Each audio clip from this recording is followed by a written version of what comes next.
বিসমিল্লাহির রহমানির রহিম।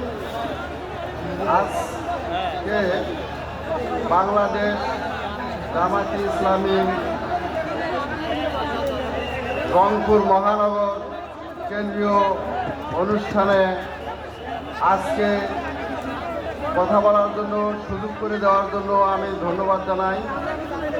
আজকে এই অনুষ্ঠানের সভাপতি এবং প্রধান অতিথি এবং রাজনীতি নেতৃবৃন্দ, আমাদের সামনে উপস্থিত আছেন সাংবাদিক ভাইয়েরা এবং প্রশাসনিক কর্মকর্তা এবং রংপুর মহানগরের এলাকাবাসী, সকলের প্রতি আমার সালাম, আসসালামু আলাইকুম।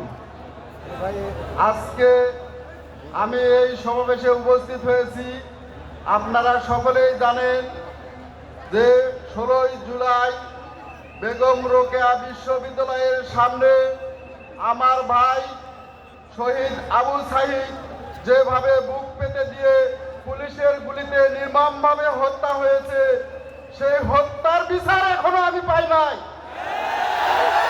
আমাদের পরিবার শুধু সরকারের দিকে তাকিয়ে আছে।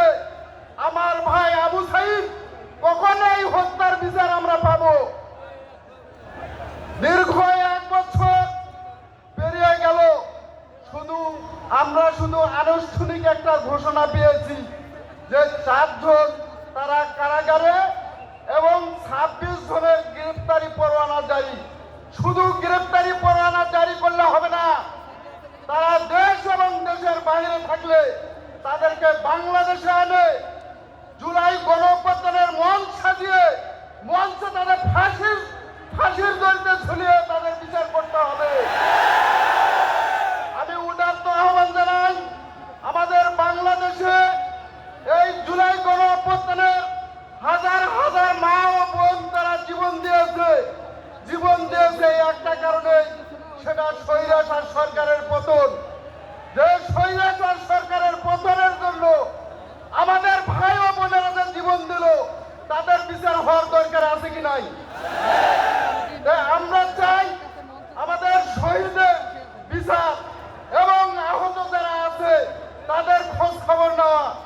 এটা আমাদের পরিবার এবং বাংলাদেশের জনগণের চাওয়া। আমরা যে বাংলাদেশের যে স্বাধীনতা পেয়েছি একমাত্র শহীদ ভাইদের কারণে পেয়েছি। সবাইকে সালাম জানিয়ে আমার বক্তব্য শেষ করছি। আসসালামু আলাইকুম।